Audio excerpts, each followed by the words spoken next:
Hey there. Tonight, we're not drifting through ancient halls or noble feasts. We're stepping into the worn boots of someone whose life was spent in shadows.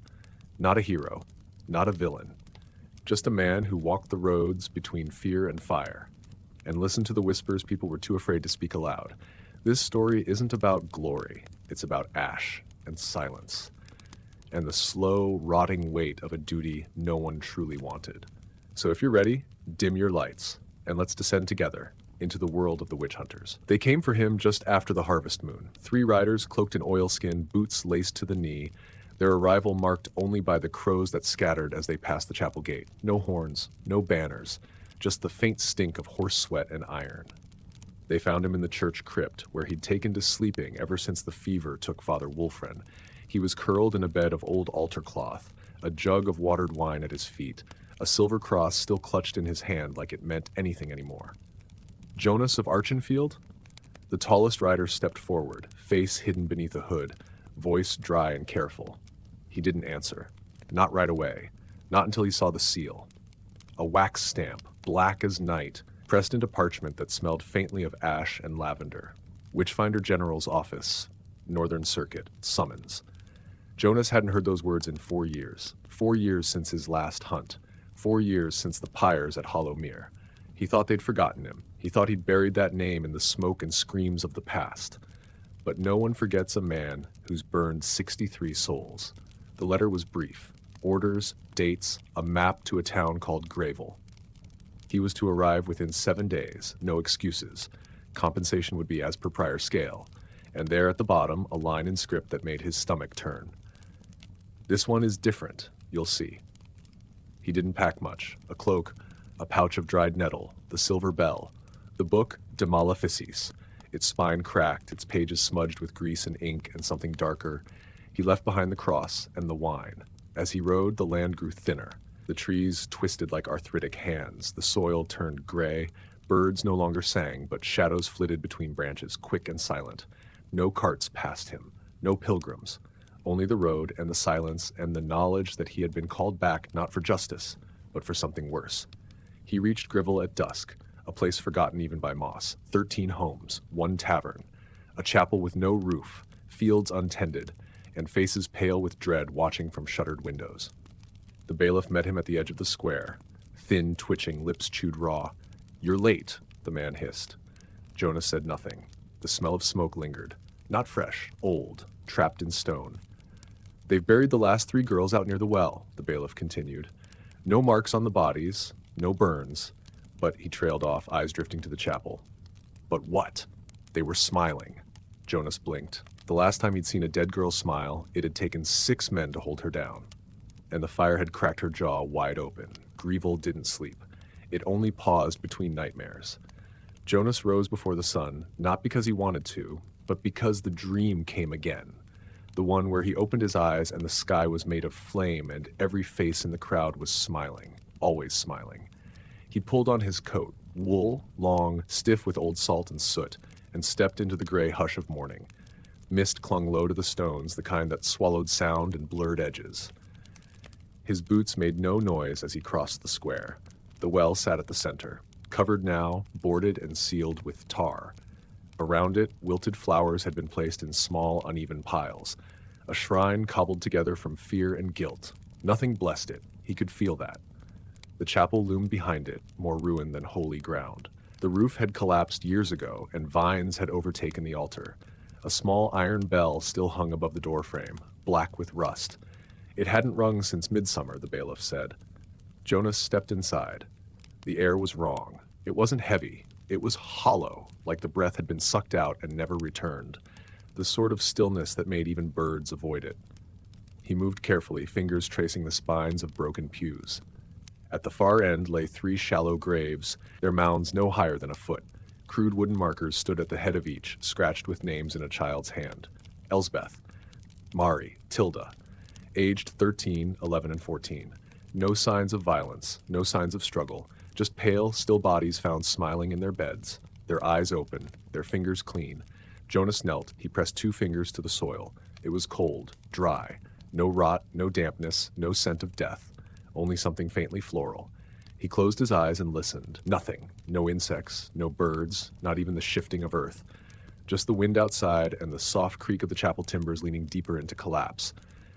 When he stood, the bell above the door gave a sharp tick, not a ring, just a twitch, as if it had changed its mind.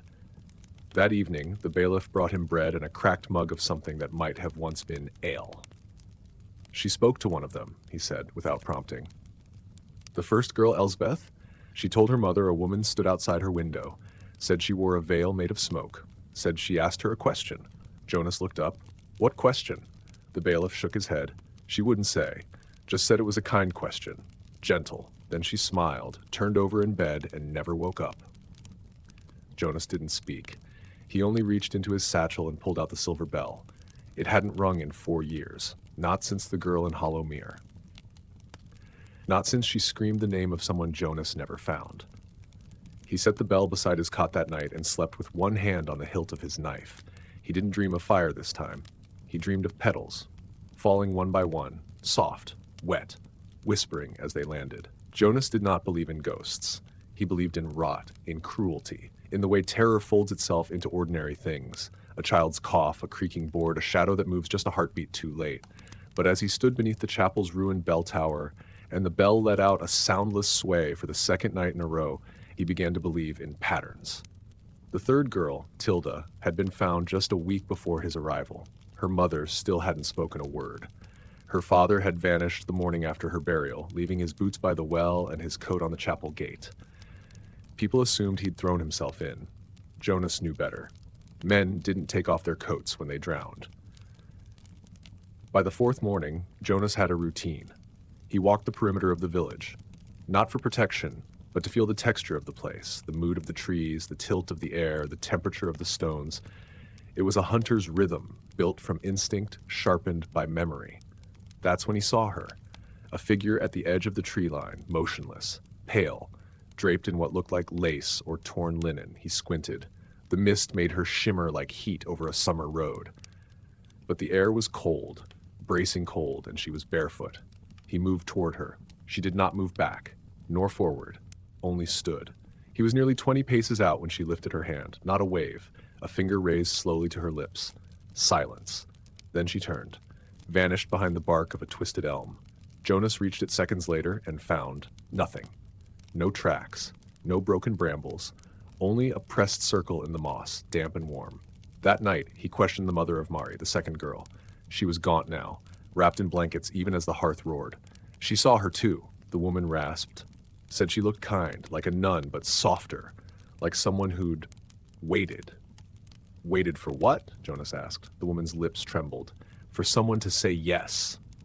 Jonas did not sleep. He took his cot into the chapel and sat with his back against the old altar, silver bell resting on his knee, eyes fixed on the half-collapsed roof above.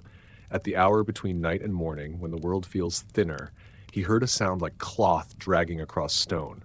Then a whisper, faint and warm, just behind his ear. Do you still believe they wanted to be saved? He turned. No one. The bell did not ring, but the air smelled like dried roses and old tears. Jonas rose at dawn with a weight behind his eyes that no sleep could lift. The whisper still clung to the curve of his ear like a fading bruise. Do you still believe they wanted to be saved? He'd heard many voices in his life, pleading, cursing, confessing, but never one so quiet that it rang louder than all the rest. In the courtyard, the air hung damp and yellow. Mist laced the ground like spilled thread. The chapel bell stood still, the silver bell in his hand, unchanged, cold, unfeeling. But the flowers at the 3 graves had moved, not scattered, not wilted, arranged. Someone or something had placed them in careful spirals, 3 of them, perfect, unbroken. And there, at the center of each spiral, a small dried petal, unfamiliar, not native to the woods, each one folded like paper, tinged blue. He took them to the apothecary. The old woman sniffed them once, then set them down. Funeral blossom, she said, grows only where the dying have made peace. Jonas frowned. And if the dying haven't, the woman paused, then it doesn't grow at all. The silence between them was long. That evening, Jonas walked the edge of the village again, not to find her, but to wait. He brought nothing, no cross, no bell, only the question. She came as the sun began to slide down behind the trees. Not from the forest this time, but from the road itself. Walking, head tilted, veil trailing across the stones like smoke. Jonas did not speak. He watched as she approached until she stopped an arm's length away, her face hidden. Her voice, when it came, was not soft, but gentle. "Will you listen?" Jonas nodded. "Then you must not burn," she said. "Not this time." She reached out, not to touch, but to place something in his palm, a sprig of herbs bound in red thread. Damp, warm, then she was gone. He didn't dream that night. Not of flame or petals or smiles. He only saw a field, vast and still, where dozens of girls stood barefoot, heads bowed, hands clasped in front of them. None of them moved. None of them cried. In the center stood a stone basin filled with ink. One by one, the girls approached, dipped a finger, and wrote something on the air that glowed briefly, then vanished. Jonas awoke with a single thought lodged in his mind like a blade. Maybe the witch had never been the hunted. Maybe she had always been the one waiting to be heard. Jonas no longer marked the days. In Greville, time moved sideways. The sun still rose, the mist still clung, the wind still whispered through splintered shutters, but nothing ever felt different. Only the quiet changed, it deepened, it listened. He stayed close to the chapel now, drawn not by faith but by something older. The altar had begun to crack, not from age or weather, but from within. Tiny fault lines webbed the stone like veins, and each morning a fine layer of ash gathered along its base. The villagers had stopped looking him in the eye. Even the bailiff, who once hovered near with questions and worry, now crossed the square with his head down. The only ones who met Jonas's gaze were the children, and even they blinked too slowly, as if watching something behind his eyes. On the 6th evening, he found a bundle left at his cot. No note, no mark. Wrapped in burlap and tied with dried ivy, it held a single black feather, a clump of soil streaked with red, and a scrap of linen stained thing that smelled faintly of honey and rot. He knew the signs. It was an offering, or a warning. He took the bundle to the apothecary. She didn't open it. She only touched it once and drew back with a sharp hiss. "Not for you," she muttered. "That's for her." Jonas asked no more questions. He already knew the answer. Someone in Greville had stopped fearing her and started listening. That night, the wind changed. It carried the smell of old candles and damp earth. Jonas stood outside the chapel and looked to the forest. Nothing moved, but the veil of fog seemed to pulse like breath. When he turned to enter the chapel, the bell, his bell, rang. 3 times, slow, even, certain. It hadn't rung in years. Not since the last true witch. Not since the fire that twisted his hand and left a voice screaming in his dreams. He stepped inside. The air held weight now. Not pressure, but presence. Something had come. The altar had split fully down the middle, revealing a hollow space beneath. Inside, he found only one thing, a finger, dried, blackened, bound with gold thread, witch's mark. From an old trial, he remembered the case, remembered the screams, but she had not smiled. She had fought, cursed, burned. Jonas took the finger and wrapped it in cloth. He did not pray. He did not weep. He only whispered, not to God, but to the air, "I see you now." And something just beyond hearing whispered back, "Then listen closer." The next morning, the names had changed. Jonas walked past the graves as he did every day, expecting the same crooked wooden markers, but the names carved into the soft bark, Elsbeth, Mari, Tilda, were gone. In their place, new ones, names he hadn't spoken aloud in years, names from trials in distant towns, names of girls he had condemned. Lena of Brackwell, Sabina Croft. The wind stirred gently, not cold, not cruel, just aware. Jonas knelt slowly, fingers brushing one of the new carvings. The wood flaked beneath his touch, fresh and soft, like it had been etched only moments before. And when he pressed his ear to the marker just for a breath, he thought he heard humming. Not words, not melody, just sound, soft and looping like a lullaby sung through teeth. He stood and turned toward the well. Its boards had shifted in the night, one corner lifted just high enough to see a sliver of darkness below, and in that dark, flowers again, blue ones, floating. The petals never bloomed where cruelty lived. That's what the old monks believed. And yet they bloomed now, here, in a village choking on silence and secrets. The apothecary was waiting when he returned to the square. She said nothing, just handed him an old crumbling book. No title. Pages curled with moisture and ink. Inside, drawings, symbols, notes written in a careful feminine hand. The last page held a list of questions, Do you feel watched when no one is near? Has the sky ever turned red before rain? When you dream of water, do you wake with ash in your mouth? Would you answer a gentle voice in the dark? And one, scrawled at the bottom in darker ink, shakier than the rest, what if the witches were never calling for help? What if they were calling you back? Jonas sat on the chapel steps that evening, silver bell in hand. The finger lay wrapped in linen beside him. He unwrapped it slowly, the gold thread now dull in the fading light. Then, with fingers trembling, not from fear but from knowing, he wound the thread around the bell's handle. Tied it once. The bell rang again, but not from movement, not from wind. It rang because someone answered. From deep in the woods, a second bell chimed. Faint, clear, calling. And Jonas stood to follow. He did not tell the apothecary he was leaving. Jonas walked with the dusk at his heels, down the path no longer marked on the village maps. It curled past the alder grove, where the bark peeled like scabbed parchment, and into the folds of the forest where even the birds had grown silent. Each step felt older than the last. The bell, tied with its golden thread, hung from his hand like a weight not of metal but memory. The chime from the woods had faded, but its echo lingered beneath his ribs, subtle and persistent, like breath he couldn't exhale. He passed a tree split by lightning long ago. Inside, black moss grew in hand-like shapes, palms reaching inward. Beyond that, he found a wooden spindle wedged into a stone. No flax, no wool, just thread, red and fraying, leading into the underbrush like a trail of old blood.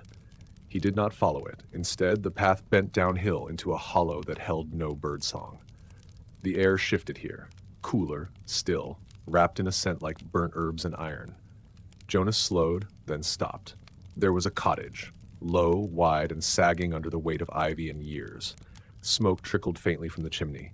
Pale light seeped from the slats and the shutters, soft like candle glow through gauze, the kind of place a story might begin or end.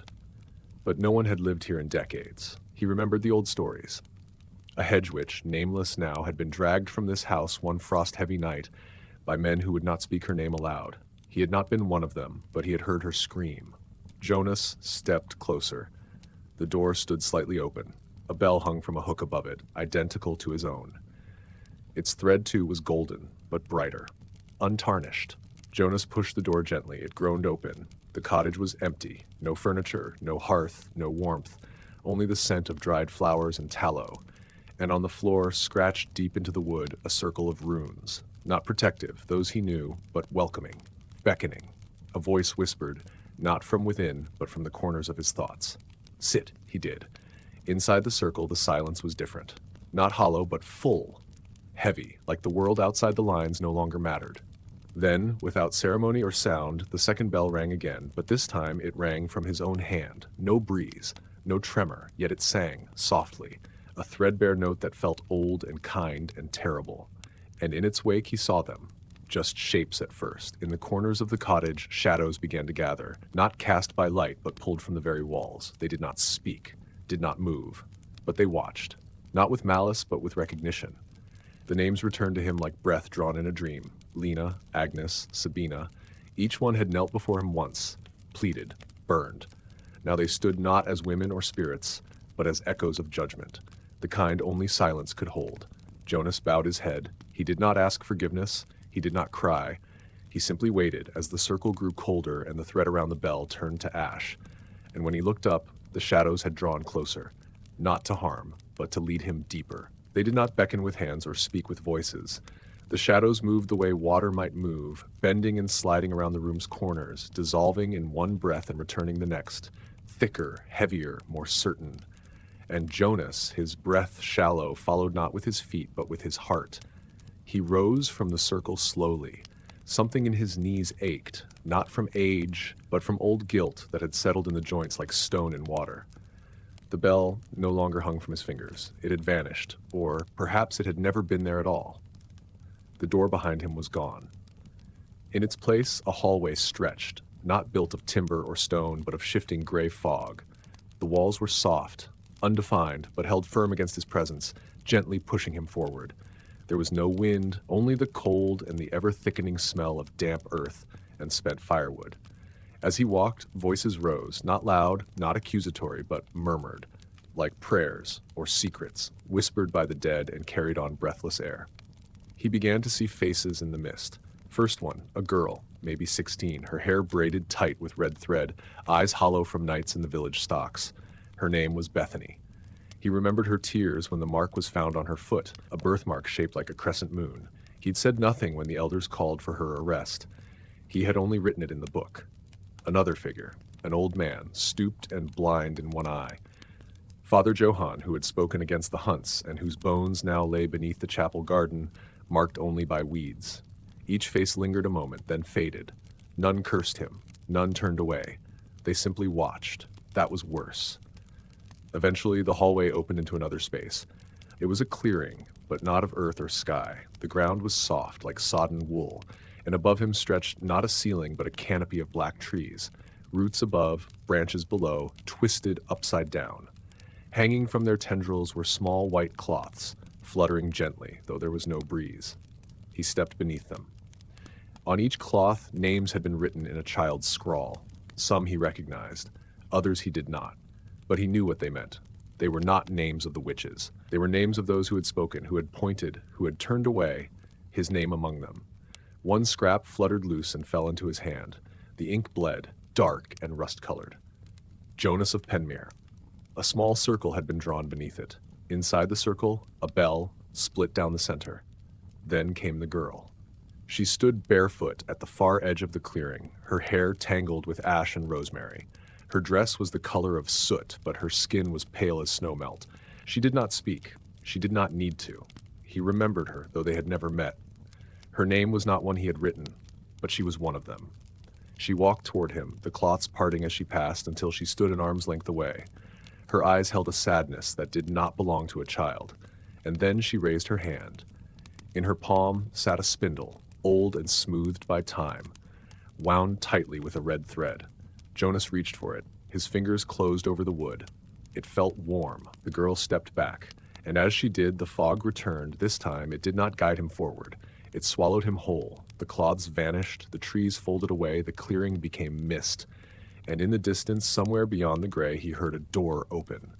Not a door made by man, a door made by regret, and someone was waiting on the other side.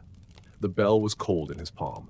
Not the kind of cold one might find in metal left too long beneath the moon, but something older, like touching the forgotten bones of a long-dead saint. Jonas stood slowly, his joints stiff, not from fatigue, but from memory settling into the marrow. All around him, the chapel remained silent. Not peaceful, never that, but quiet in the way a graveyard is quiet when the snow falls too gently to hear. He looked once more at the place where his own shape had sat. The dust had not scattered. It had gathered instead, forming a faint impression in the air, like a breath held and never released. And in the air hung a scent he had smelled only once before. Scorched thyme and singed hair, the smell of a pyre. Jonas turned. The chapel door had reappeared behind him, whole, unmarked, as though untouched by years of rot or fire. He stepped toward it, and the bell in his hand gave a single low chime. The sound did not echo. It settled. Outside, dawn was breaking. Not golden, not warm, just a slow bleed of gray into the edges of the world. The village of Penmere lay below him, wrapped in mist, its roofs hunched like old men beneath tattered cloaks. The river was still. The fields were bare. No smoke rose from the chimneys. No dogs barked. No roosters crowed. No children ran through the frost-bitten grass. It was a morning that had forgotten to begin. He descended the hill slowly, each step heavy, though the bell weighed little in the hand. And as he reached the edge of the village, he saw them. Doors ajar, curtains drawn, candles left to burn down to their nubs. But no one moved, not a soul, only silence. And the faint smell of something sweet, overripe apples, turned too long in the cellar. He passed the baker's house, where loaves once filled the air with warmth. Empty. He passed the green, where the gibbet stood rusting. Bare. And finally he reached the square. At its center stood the ash tree, twisted and leafless. From its branches hung dozens, no hundreds of thin white cloths. The same ones he had seen in the clearing, now fluttering gently in the morning air. On each a name, some still wet with fresh ink. One hung lower than the rest. Jonas approached. His own name was written there again. But beneath it, in a different hand, another word had been added. Bearer. He reached up to touch it, and the cloth slipped free. In that moment he understood. The village was not gone. Not entirely, but it had been quieted, set to rest like a book finally closed, and he was left behind to carry it, not to awaken them, not to absolve them, only to remember. That was the price. Not fire, not death. Memory. He turned back toward the chapel, but it was no longer there, only the hill and the bare waiting sky. And in his hand the bell remained, whole and silent. But it would ring again, when the wind turned, when the names were forgotten, when someone else, someone quiet, someone weary began to ask what the silence had always meant. Jonas walked into the mist, and behind him Penmere slept, not peacefully, but finally, and the bell did not ring again. Not that day, but it would. The road beyond Penmere was one few had ever walked. It was not marked on maps, nor spoken of aloud. It bent along the edge of the world, where hills rose like ribs beneath thin skin, and trees leaned inwards as if listening for secrets buried in the wind. Jonas did not know where he was going, only that the road led him onward, and the bell, though silent, weighed more now, not in the hand, but in the soul, as though it gathered gravity with each step, fed by the unspoken stories of those left behind. For a time, perhaps days, perhaps longer, he met no living thing, no shepherds on the slopes, no travelers, no animals in the brush. Even the crows had abandoned this stretch of land. Only moss grew thick, and stones watched from their cradles in the dirt, half swallowed by time. Then one evening, just as the sky bruised into indigo and the first cold stars blinked awake, he saw it. A house. Old, of course. All things were old now. But this one did not crumble. Its beams were straight, its roof unbroken.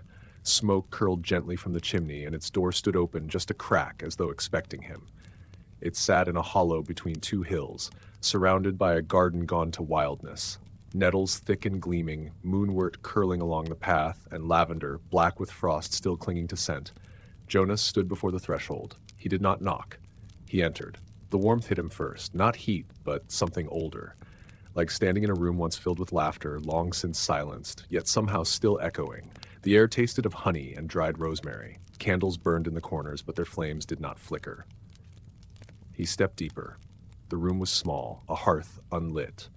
A table set for one, a bed with the sheets turned down, and on the wall above the hearth, a row of bells, dozens of them, some tarnished, some gleaming. Each one tied with a thread, red, gold, black, or white. They did not move, but Jonas could feel them. They were watching, not with eyes, but with memory. On the table lay a book, bound in leather, its cover soft with wear, no title, no clasp. He opened it. Inside, names, dates, small notations in a hand not his own. Sabina confessed under the crescent moon, sang even while burning. Lena would not kneel, smiled at the priest before the torch. Bethany begged to hold her mother's hand. Each name was familiar. He turned the page and found his own, not once but many times. Jonas of Penmere, appointed witness. Jonas, bearer of the bell.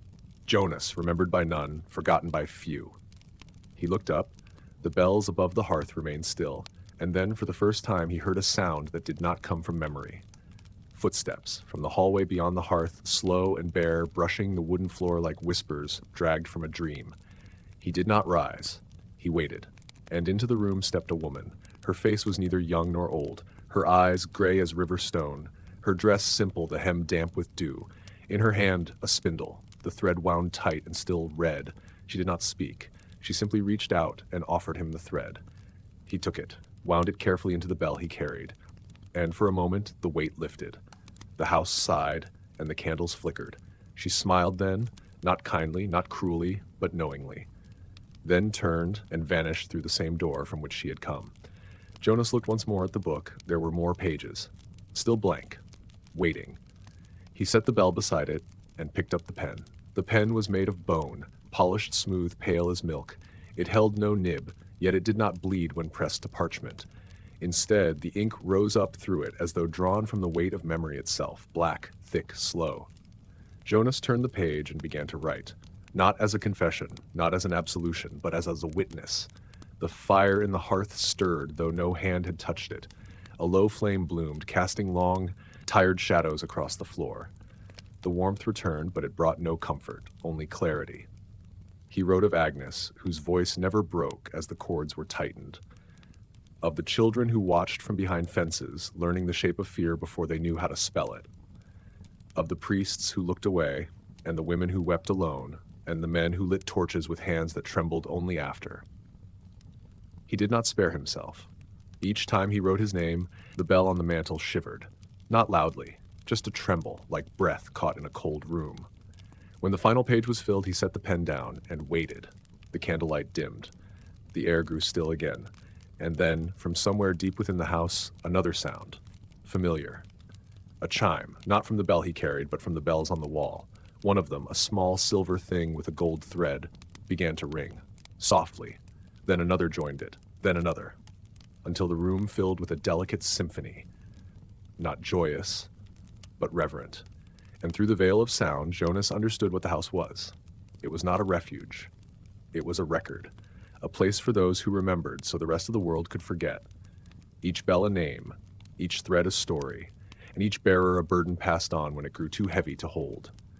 He stood, took the book, placed it on a high shelf beside the others, hundreds of them, each spine blank, each filled with the same careful, mournful hand, and then he reached for the bell one last time. It no longer felt cold. He walked to the hearth where the fire had begun to fade and set the bell down upon the ash. The flame flickered once and went out. Behind him a door opened, not loudly, not urgently, just enough. The road waited beyond it, a new one, or perhaps the same. The house was empty now, but only for a while, because others would come, burdened by memory. And one day, they too would hear the bell, when the wind turned, when the mist thickened, when the silence grew too loud to bear. Jonas stepped out into the dark, and the door closed gently behind him. The house waited, as it always had, as it always would. The road was narrower now. Grass rose through its center, wet with dew that did not shine. Trees loomed like sentinels, their bark veined with lichen, the color of old bone. Jonas walked without hurry. There was no destination, only direction. He was no longer a man of purpose, only of passage. The sky above him turned neither blue nor gray, but hovered in that strange, colorless light before the storm, a light that made distance feel uncertain and time fold into itself like a forgotten letter sealed too late. He passed a mile marker worn smooth by wind, no inscription, no sign, but he felt its meaning. He was leaving behind something sacred, or something cursed. Behind him, the house lay hidden in the hills, tucked away between the folds of land and memory. It would not be found unless it wished to be. The bells had gone silent again. The book was shelved. And still Jonas carried their weight, not in his hands now, but in the slow pull of his shoulders, the slope of his spine, the hush in his breath. He had not spoken aloud in some days. There was no one to speak to. And yet the world answered him in other ways. A robin, long dead, placed gently on the path, its wings folded as if in sleep. A circle of stones in a clearing, arranged not by weather but by some small, persistent hand. A rusted pin, bent in the shape of a cross, half buried in a tree's heartwood. The remnants of stories, scars of the old work. The road narrowed again. And there, at the edge of a small stream, he found her. Not a witch, not a ghost. Just a woman bent over a basin, washing a length of dark cloth in silence. Her hands were red from the cold water. Her eyes, when she looked up, were hollowed by years but steady. She said nothing. Neither did he. But she nodded once, and that was enough. He sat beside her. The stream whispered over stones, too quiet for words. Above them the trees breathed. She worked slowly, folding the cloth again and again, then wringing it out. It was stained with something that might once have been blood, or ink, or sorrow. After a while she offered it to him. Jonas took it. It was heavier than it looked, not wet, just heavy. He did not ask her name, and she did not ask what he carried, because here names were only reminders. And reminders were wounds. She rose, brushed her skirts, and walked into the woods, leaving him alone with the cloth. He folded it carefully and placed it over his shoulder, and the road continued. There were no signs now, only the hush of things long buried. But somewhere ahead another bell waited, not to toll in warning, not to announce a death, but to remind whoever found it that silence too is a burden, and someone must always bear it. Jonas walked on. The road stretched on beneath a sky pale as washed linen. Its edges swallowed mist that curled and clung like forgotten breath. Each step Jonas took felt muffled, as though the earth itself absorbed sound to keep secrets safe. His hands rested lightly on the cloth draped across his shoulder, its weight a silent tether to memories both sharp and faded. The trees here were tall and gnarled, their limbs twisted as if in slow torment, shadows pooling beneath them like spilled ink. The air was thick with the scent of damp wood and a faint lingering smoke, a reminder of fires long cold but never quite forgotten. Ahead, the faint outline of a village emerged through the haze, crooked roofs leaning close, narrow lanes winding in on themselves, doors left ajar like open wounds. But there was no life stirring in the streets, no laughter or song, only the slow, steady pulse of an unseen watchfulness. Jonas entered the village square. At its center stood an ancient well, its stones blackened and slick with moss. Hanging from a nearby post was a bell, small and cracked, its threadbare cord frayed and swaying lightly though there was no breeze. The bell seemed to hum softly, a hollow sound that tugged at the edges of thought and memory. He stepped forward and reached out, fingers brushing the cold metal. The bell's vibration rippled through him, a quiet lament, a call to remember what the world had tried to forget. Behind him, the mist thickened. Figures began to materialize, not fully formed, but half-seen reflections in the fog. Faces blurred with sorrow, hands reaching out without touch, whispers barely caught on the wind. They were the forgotten, those accused, those hunted, those silenced. Jonas did not turn to look. He felt their presence, a weight settling deep within his chest. The bell's sound folded around him, a fragile thread connecting past and present, guilt and absolution.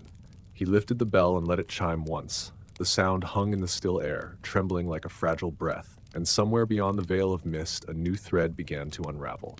The bell's song lingered, a fragile pulse in the thickening air, its resonance weaving through the village's stillness like a breath held too long and finally released. Jonas felt it coil about his heart, a slow tightening, neither sharp nor sudden, but drawn out like twilight stretching over a sleeping land. Around him, the fog seemed to ripple, not with movement but with memory, as if the very mist carried the weight of countless whispers long silenced. The village wore its absence like a shroud. Doors stood open to empty rooms, hearths cold and unswept, the faint smell of extinguished tallow thick beneath layers of dust and time. Jonas's footsteps echoed softly against the cobblestones, each one swallowed in the heavy hush that pressed upon the walls and lingered in the crooked alleys. No birds sang, no wind stirred the brittle leaves. Even the sky hung low, a pale veil that dulled the edges of all things. He moved with care, carrying the cloth heavier now with the weight of unspoken stories. The red thread coiled within it, stubborn and bright as a wound that refused to heal, bound tightly by fingers unseen but deeply felt. The cloth had been washed in cold waters, yet it retained the stain of sorrow, dark and unyielding beneath the surface, like shadows beneath winter ice. At the far edge of the square, where the well stood silent and the cracked bell hung like a promise, Jonas paused. His breath, visible in the chill, mingled with the fading song of the bell, and for a moment the past and present intertwined. Shapes began to form in the mist, figures whose faces blurred yet bore the same mournful eyes he had seen before, eyes full of grief and accusation, longing and loss. There was Lena, her lips pressed tight, hands clenched in silent protest against the fire that had consumed her voice. Sabina, whose gentle smile had haunted Jonas's dreams, a ghost tethered by the memories of flames and ash. Bethany, too, the girl with the crescent mark, her small fingers reaching out but never quite grasping. They surrounded him, not as threats but as echoes, lingering threads in the tapestry of pain Jonas had inherited. Their presence was a quiet reckoning, a soft burden laid upon his shoulders alongside the bell and the thread. He lowered himself to the cold stones beside the well and unfolded the cloth with deliberate care. The red thread unraveled slowly, weaving between his fingers, a lifeline to stories never told aloud. As he traced its path, the air grew colder still, the mist thickening until the world beyond the square blurred into obscurity. Jonas's thoughts drifted to the woman in the house, the one who had offered the spindle and the thread, whose eyes held the depth of rivers long forgotten. Her silence was a language he was only beginning to understand, a lesson in bearing the weight of things too heavy for speech. The bell in his hand chimed again, a softer, more mournful tone this time. It did not echo, but folded inward, a sound heard not by ears but by the spaces between moments. With each chime, the threads of memory tightened, weaving Jonas more firmly into the fabric of the village's sorrow. The well before him seemed to pulse, its stones faintly warm beneath his touch, as if alive with the breath of those lost to time. He dared not peer into its depths, fearing the dark waters might swallow more than reflection. A sudden breeze stirred the cloth, and the red thread snapped taut, pulling Jonas's gaze upward. There, suspended among the bare branches of a tree that had grown twisted in the cold soil, hung dozens of cloth scraps, each inscribed with names, dates, and prayers penned in fading ink. The same quiet litany of remembrance he had seen before, fluttering softly against the muted sky. His own name appeared again, written beneath the word bearer. The knowledge settled like frost in his bones. He was both witness and weight-bearer, the last thread linking a past no one dared speak of and a future still shrouded in silence. Slowly, Jonas rose. He gathered the cloth and the bell, wrapping the thread carefully around the worn leather of his pack. The village remained still, its empty streets frozen in time's slow decay, but within Jonas something stirred, a fragile resolve born not of hope, but of necessity. There were more threads to follow, more silence to bear, and more stories to hold in the quiet places where memory and shadow entwined. With one final glance at the hollow square, Jonas turned away, stepping back into the mist-shrouded road. The bell's weight was lighter now, not because the burden had lessened, but because he had learned to carry it differently. Behind him, the village waited, silent, watchful, and unforgotten. And somewhere beyond the reach of sight and sound, the threads of fate continued to unravel, one slow, delicate stitch at a time. The mist clung to Jonas like a second skin, soft and damp, weaving itself through the folds of his cloak and curling about his boots. The road ahead was no more than a suggestion, beneath a thick carpet of moss and fallen leaves, the edges blurred as though the world itself wished to forget where it led. With each step, the cold seeped deeper, not just the chill of air or stone, but a hollow, gnawing emptiness that settled behind his ribs and whispered of endings not yet told. Above, the skeletal branches of ancient oaks arched, their fingers bare and tangled against the sky's pale slate. A distant raven's croak broke the silence, sharp and lonely, as if mourning some unseen sorrow. Jonas paused, breath rising in quiet clouds, and the bell at his side hung still, heavy with the weight of unspoken things. He had traveled far beyond Penmere's sleeping ruins, beyond the empty villages and twisted hollows where memories clung like cobwebs. Here, the land held no promise, only traces of lives worn thin by time and shadow. The road led not toward refuge, but deeper into a silence that pressed against his ears, a soundless echo of all that had been lost. In the distance, the faint outline of a chapel emerged, its steeple jagged and half-collapsed like a broken tooth against the dull horizon. The windows were dark, the walls streaked with years of rain and neglect. Yet beneath its ruin lay a whisper of purpose, a stillness more profound than mere absence. Jonas approached slowly. The bell clutched close, its cold surface numbing his palm. The heavy wooden door sagged on rusted hinges, but yielded to his touch with a reluctant groan. Inside, the air was thick with dust and decay, layered over the faint scent of burnt herbs and wilted flowers, remnants of prayers long forgotten. He moved with care, feet barely stirring the thick carpet of fallen leaves and broken glass. The pews lay overturned, the altar cracked and blackened, and upon the stone floor lay scattered shards of pottery, some bearing the faded marks of crosses, others etched with symbols older than memory. At the chapel's heart, a single candle flickered weakly upon a makeshift table, its flame trembling as if struggling against the weight of centuries. Beside it lay a bundle wrapped in tattered cloth, bound tightly with a thread of deep crimson. Jonas knelt and gently loosened the bindings. Inside was a collection of worn parchments, their edges curled and stained. He unfolded the topmost sheet, the script delicate and flowing, penned in a hand both familiar and strange.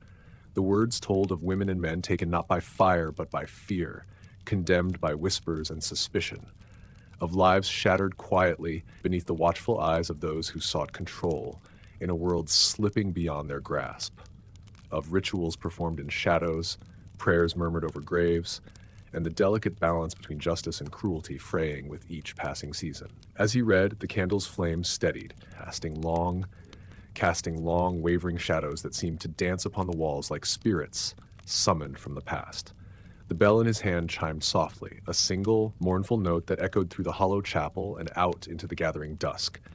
Outside, the wind stirred the fallen leaves, carrying with it the faintest scent of lavender and smoke. Jonas rose, the weight of the parchments pressing against his chest like a silent plea. He stepped back into the fading light. the chapel's ruin standing solemn behind him, a monument not to faith but to memory, to those who had been lost and those left to remember. The road before him wound onward, shrouded in mist and shadow. The bell at his side was silent now, but he knew its song would rise again.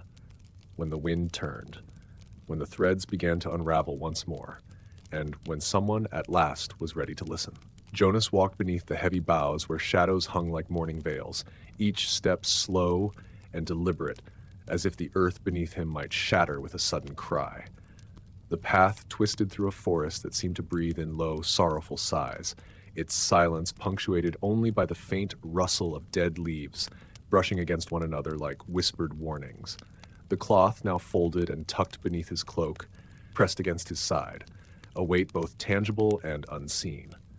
The red thread wound tightly within it pulsed faintly, a steady heartbeat echoing the memories it carried, weaving him into the tapestry of stories that stretched far beyond the reach of sun and time. Ahead, the land opened into a small glade, the ground carpeted with moss soft as silence. In its center stood a stone altar, worn smooth by countless seasons, crowned with a ring of wild flowers pale in the gathering dusk. Their petals, faded and fragile, trembled despite the still air, as though alive with the breath of those who had tended to them in years long past. Jonas approached the altar, his footsteps muted by the thick moss. His eyes traced the delicate carvings etched into the stone, ancient symbols of protection and remembrance entwined like the very threads he bore. He knelt and laid the cloth gently upon the altar, the red thread unwinding slightly as if seeking release. The bell hung at his side, silent now, but he knew it was not at rest. Its presence was a constant, a tether between past and present, life and shadow. It was a burden he carried willingly, though the weight sometimes threatened to crush the breath from his lungs. He closed his eyes, listening. The forest seemed to lean closer, the air thickening with the faintest murmurs, voices half heard like prayers caught in the folds of time. Names whispered softly, Lena, Sabina, Bethany, Agnes. They were not accusations now, but remembrances, fragile threads woven into the quiet fabric of the world. Jonas reached out and traced a finger along the stone altar's edge, feeling the cool smoothness beneath his skin, the grooves worn by hands long gone. The scent of wildflowers mingled with the earth's deep, loamy breath, a balm against the weight of memory. He thought of the woman who had offered him the spindle, her eyes deep rivers of sorrow and knowing, of the house that waited in the hills, the bells that chimed without wind, and the book that held the stories of those who had come before. A single breath escaped him. The bell at his side chimed softly, a sound not of warning but of gathering, a call to those who carried their own threads, their own silences. Jonas rose, the red thread now loose, weaving between his fingers like a living thing. He tucked it carefully into the folds of his cloak and stepped back from the altar. The forest held its breath, and then, slowly, the night began to settle. A cloak of stars unfolding overhead, their cold light weaving through the branches like silver thread. Jonas turned away from the glade, the path before him winding into darkness and promise alike. He was the keeper now, of threads between silence, of stories unspoken, of the bell that would ring again, when the wind turned, when the mist thickened, when memory was ready to be born once more. Jonas stepped from the glade, the night folding itself quietly around him like a shroud. The trees stood sentinel, their limbs knotted and bare, tracing dark silhouettes against a sky strewn with cold, distant stars. The red thread, once taut and insistent, now lay slack beneath his cloak, a whispered promise of stories yet to unfold. The path wound downward toward a valley swallowed by shadow, where earth pressed heavy and still. The scent of damp stone and old roots rose beneath his feet, mingled with the faintest trace of smoke, a memory of fire long extinguished but never forgotten. He reached a clearing where the ground had been disturbed, a shallow hollow dug deep enough to hold secrets.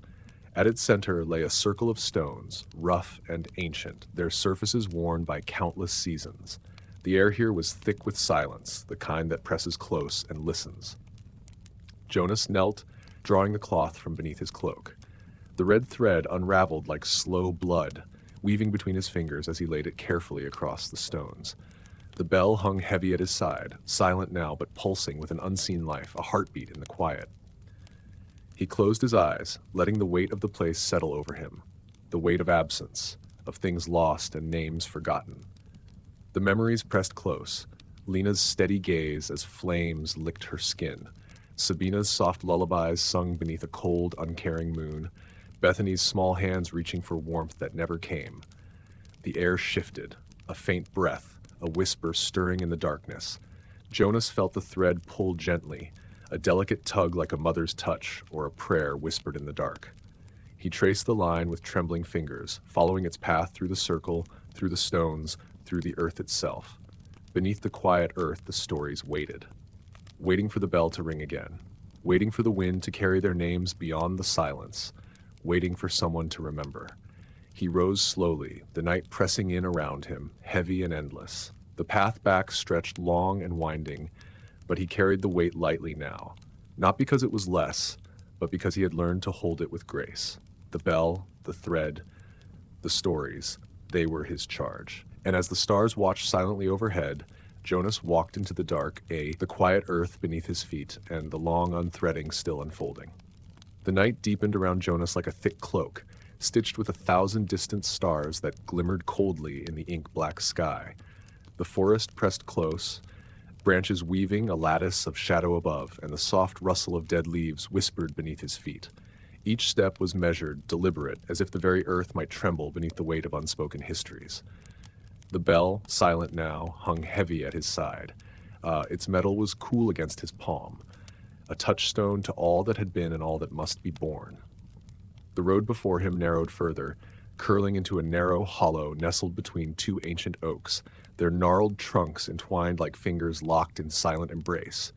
The air hung thick and still, carrying the scent of moss and burnt sage, faint yet persistent, a memory of ritual and remembrance, of offerings made in shadows long past.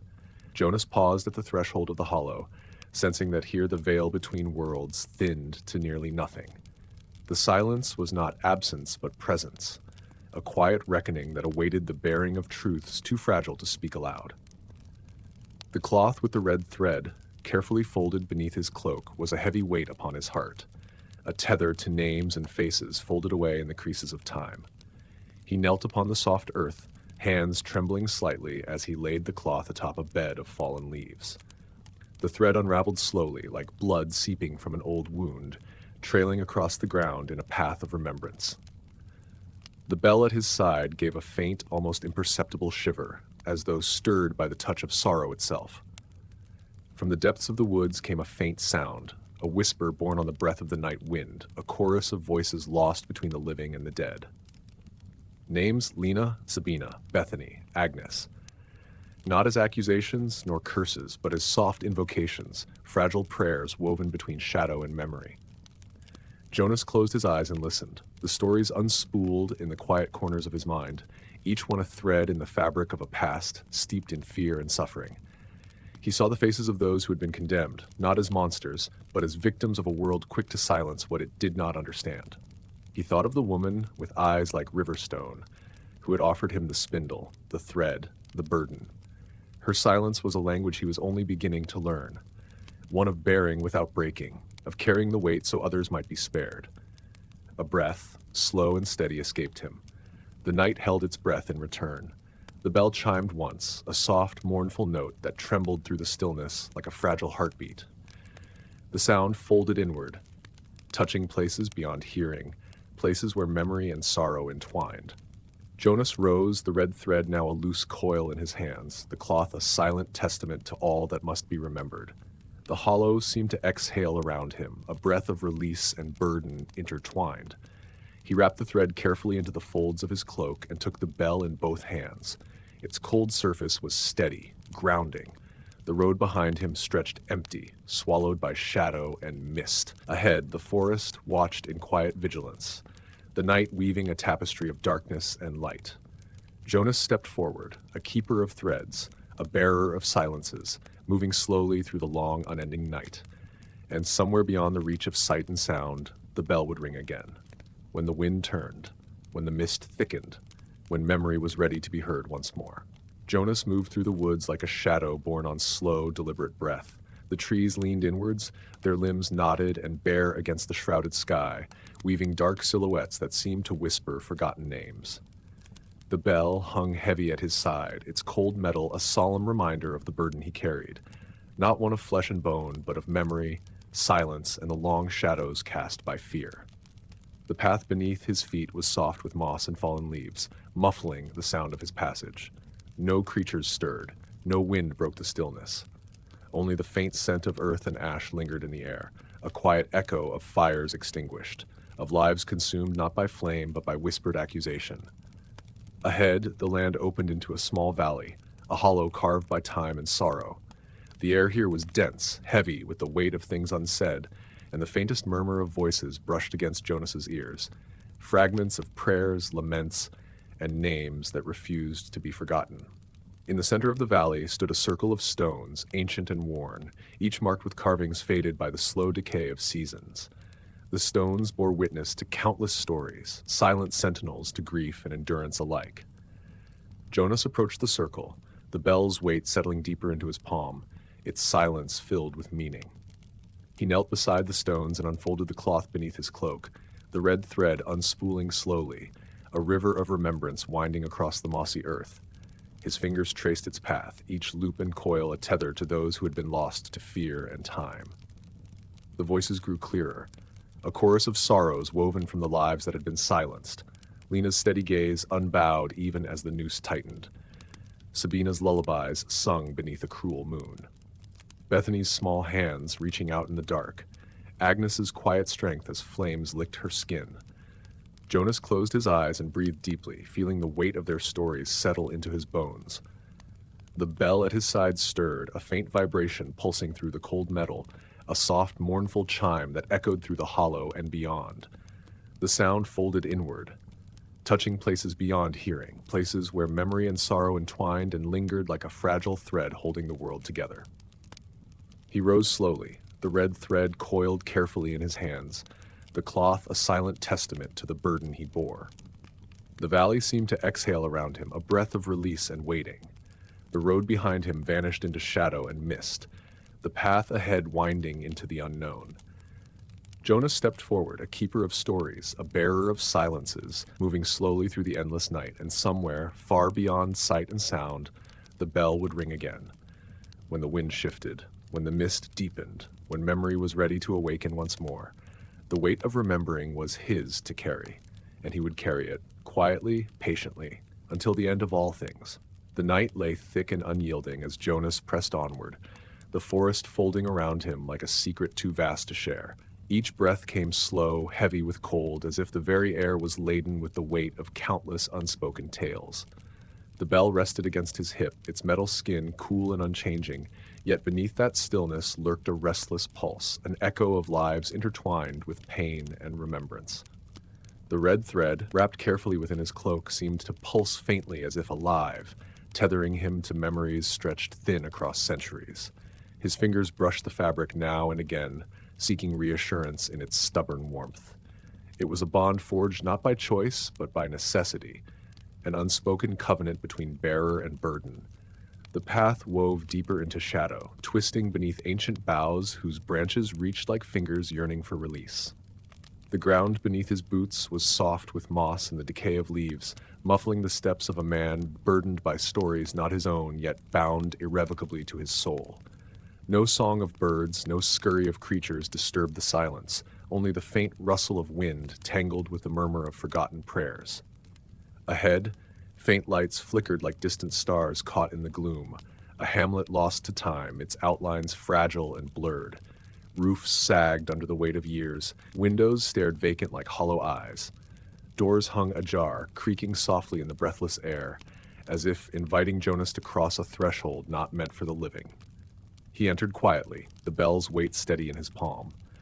The scent of damp earth mingled with the ghost of smoke and withered herbs, a lingering echo of rituals performed in secrecy and sorrow. Candles guttered in crooked holders, their flames wavering but unextinguished, casting tremulous shadows upon walls scarred by time and neglect. In the heart of the village stood an old chapel, its steeple cracked and leaning, stained glass shattered into shards that glittered like forgotten tears. Jonas crossed the threshold, the floorboards groaning beneath his careful steps. At the altar lay a small worn book bound in faded leather, its pages yellowed and brittle. He opened it with reverence, fingers tracing the delicate script penned in a hand both familiar and distant. Names filled the pages, names that bore the weight of accusation, fear, and heartbreak. Each entry was a thread in the tapestry of loss. Women and men condemned by suspicion, vanished into silence, their stories erased by flames and whispers. Jonas felt the bells stir in his grasp, a single chime resonating softly through the hollow chamber. The sound was not one of triumph, but of mourning, a call to remember when the world sought to forget. He closed the book gently and placed it upon the altar. Rising, he stepped to the chapel's doorway, the weight of memory pressing upon him like a cloak soaked with rain. Outside, the mist wrapped the village in a shroud, blurring the edges of reality and dream. Jonas turned away, the bell silent once more but heavy with promise. The road stretched before him, endless, winding through shadow and silence. He was the keeper of the forgotten, the bearer of stories too painful to speak aloud. And as the night deepened, he knew the bell would toll again, when the wind shifted, when the mist thickened, when memory demanded its due. Until then, he would walk on, quietly, patiently, beneath the watchful stars. The journey stretched before Jonas, an endless ribbon of earth and shadow, winding through lands forgotten by time and untouched by hope. The night clung tightly, draping the world in a heavy shroud, broken only by the faint glimmer of stars that hung like cold embers above. The forest whispered softly, leaves rustling in a language known only to those who carried burdens too great to name. The bell, silent and unyielding, weighed upon his side, a steadfast companion in the solitude. Its metal surface was smooth and cool beneath his fingers, a tangible reminder of the stories stitched into the fabric of his existence. The red thread, hidden deep within the folds of his cloak, pulsed with a quiet insistence, tethering him to lives and names long erased by time, but alive still in memory. With each step, Jonas felt the weight of the past settle deeper into his bones. The scent of damp earth and faint smoke hung in the air, mingling with the ghost of wilted lavender and ash, the fragrance of vanished prayers and smoldering hope. The path before him was narrow and uneven, swallowed by the roots of ancient trees whose gnarled limbs reached out like the fingers of those lost to fear and fire. He paused in a small clearing where the moonlight filtered through a break in the canopy, casting pale silver upon a circle of stones half buried in moss and fallen leaves. The stones bore the scars of countless seasons, weathered carvings that whispered of protection, of mourning, and of remembrance. Jonas knelt and laid the cloth upon the earth, the red thread unraveling slowly between his fingers. Each loop and twist was a lifeline, a fragile connection to the voices and faces that haunted the edges of his consciousness. He traced the thread with reverence, feeling the sorrow and strength woven within its fibers. The bell stirred softly, a faint vibration humming through its metal core, a sound not meant for ears but for the spaces between moments where memory lingers. The quiet chorus of lost souls seemed to rise with it, a gentle swell of voices named Lena, Sabina, Bethany, Agnes, echoes of lives marked by suffering and resilience. Jonas closed his eyes, breathing deeply as the weight of their stories settled upon him. The burden was not light, but neither was it alone. In this sacred place, among the stones and the whispers, he found a strange comfort, a testament to endurance amid silence. He rose slowly, coiling the thread carefully back into the cloth and tucking it beneath his cloak. The bell's weight remained, steady and unyielding, a constant companion on the endless road. The forest watched in solemn silence as Jonas stepped forward, each footfall a quiet prayer carried upon the wind. The path stretched onward through shadow and mist, memory and forgetting, woven together by the fragile thread of remembrance, and somewhere, in the distance beyond sight and sound, the bell would toll again. When the wind shifted, when the mist deepened, when the quiet was finally broken. Until then, the thread would bind, and Jonas would carry it onward into the long, unfolding night. The night deepened around Jonas like a slow, thickening tide, wrapping the world in its muted embrace. The trees loomed tall and motionless, their dark silhouettes carved sharply against the dim glow of a waning moon, whose silver light seemed reluctant to spill upon the earth. The air was dense and still, heavy with the scent of damp moss, old wood, and the faint, lingering aroma of herbs, lavender, wormwood, and something acrid, like smoke long extinguished but never quite forgotten. Jonas moved forward with deliberate care, each footfall swallowed by the soft earth, the path beneath him a mere suggestion, blurred and worn by time. The red thread hidden deep within his cloak's folds pulsed faintly like a heartbeat, tenuous but unyielding, binding him to the forgotten, the condemned, and the silenced. The bell, cold and silent at his side, was a weight both physical and spiritual, its metal surface smooth yet unyielding against his palm, a constant reminder of the burden he bore. Ahead, the forest gave way to a hollow, a quiet basin nestled between ancient hills that rose like sleeping giants, their peaks shrouded in mist. The hollow was still untouched, as if preserved beneath a veil woven from shadows and memory. At its center stood a single tree, twisted and barren, its branches reaching upward like pleading hands against the dark sky. Around its gnarled roots, stones formed a loose circle, worn smooth by countless seasons of rain and silence. Jonas approached the tree slowly, the weight of the night pressing upon him with a tangible heaviness. The cloth emerged from beneath his cloak, the red thread unraveling gently between his fingers, trailing across the stones like a fragile lifeline. Each knot and twist was a fragment of stories, whispers of women and men branded by fear and accusation, lives extinguished not in fury but in quiet despair. The bell stirred softly, its faint vibration a low hum felt more in the soul than heard by ears.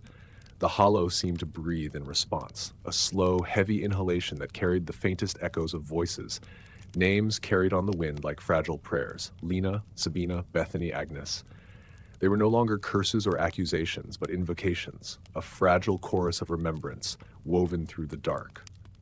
Jonas closed his eyes, feeling the weight of their presence settle deep within his bones.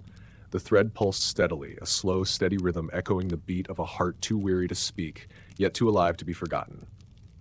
Here, beneath the twisted tree and among the silent stones, the burden shifted, not lighter, but shared.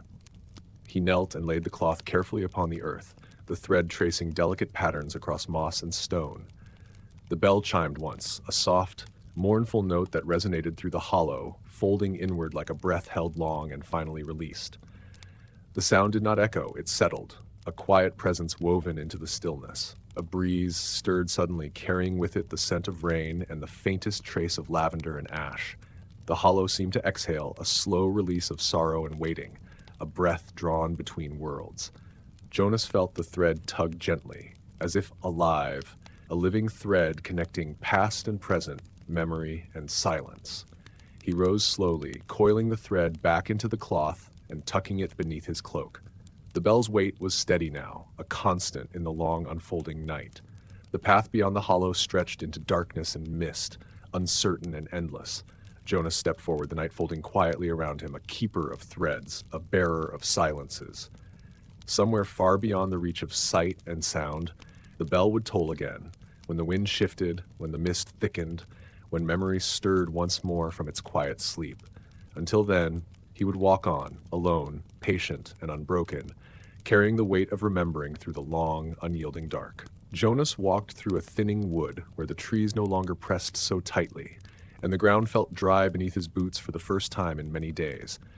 The mist was lighter here, drifting lazily over the low hills like breath over glass, and the wind moved gently through the grass, soft, uncertain, as though it too were hesitant to speak. The sky was the color of ash, neither dusk nor dawn, with a light that gave no warmth but revealed the land in shades of tired gray. The thread no longer pulsed. It lay quiet now, coiled neatly within the cloth at his side, its red dye dulled by damp and time. There was a finality in its stillness, not of forgetting, but of completion. The bell, too, had not stirred since the hollow. It swung lightly with his steps, but it held its silence close, waiting. The road crested a gentle rise, and Jonas stopped, breath slow, as he looked down upon a place both familiar and new. A field opened before him, bound on all sides by low stone walls, moss-covered and slouching. At its center stood a house, modest, gray, and quiet. Smoke curled from its chimney, thin and steady. No birds stirred around it, but the house was not abandoned. He knew this place, though he could not say how. The house did not beckon nor threaten, but waited.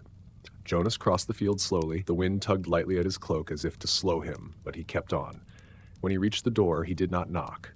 The wood gave under his hand, and he stepped inside. It was warm. The hearth was lit, the fire steady. A table waited with a single chair and an empty cup. The walls were lined with shelves, and on them row upon row of books, leather-bound, worn, unnamed. The same kind he had shelved in the house beneath the hill. The same hand had written them all. A woman sat in the far corner. Not young, not old. Her face was quiet. She did not speak, nor did he. But she nodded once, and he understood. Jonas took the cloth from beneath his cloak and unfolded it one final time. The red thread uncoiled with ease, sliding from his hands like water. He laid it gently across the table, letting it stretch between them, a line drawn not in ink but in pain and remembrance. The bell, still warm from his touch, he set beside it. It did not chime. It did not need to. The woman rose and crossed the room. Her hands were steady as she gathered the cloth and thread and placed them within a box of plain wood. She closed the lid and did not lock it. Then she turned to him. "Sit," she said, and he did. They sat in the hush, the fire crackling softly. No stories were told. None needed to be. The silence was no longer empty. It was full, with memory, with witness, with the quiet truth of things carried and set down. Outside, the wind shifted, and somewhere, far off but unmistakable, a bell rang. Just once. Its note lingered across the field, the trees, the stone walls, and into the hills beyond, not in mourning, not in fear, but in release.